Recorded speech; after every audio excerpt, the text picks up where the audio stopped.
د الله په نوم چې ډیر زیات مهربان پوره رحم لرونکی دی.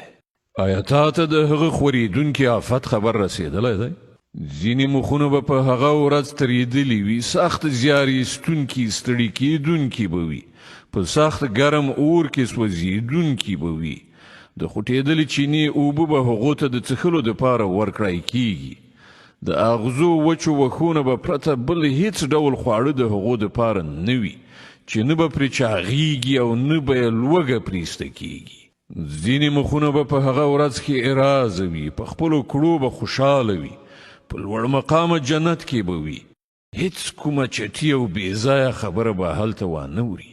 په هغه کې به چینې بهیږي، په هغه کې به لوړه د ناستې ځایونه وي، ډکې پیالې به ایښودل شوي وي، پړ بالښتونه به قطار قطار ایښي وي او ښکلي فرشونه به غوړېدلي وي.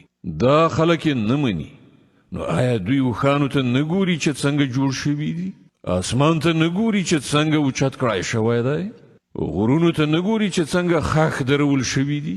او ځمکې ته نه ګوري چې څنګه غوړول شوې ده؟ ښه نو ای پیغمبره، نصیحت کوه. ته یوازې نصیحت کوونکی یې، هیڅ پر هغو زور زیاتی کوونکی نه یې. البته که څوک مخ واړوي او انکار وکړي نو الله به هغه ته درنه سزا ورکړي. بېشکه د دې خلکو راګرځېدل همدا زموږ لوري ته دي، بیا د هغو حساب همدا زموږ کار دی.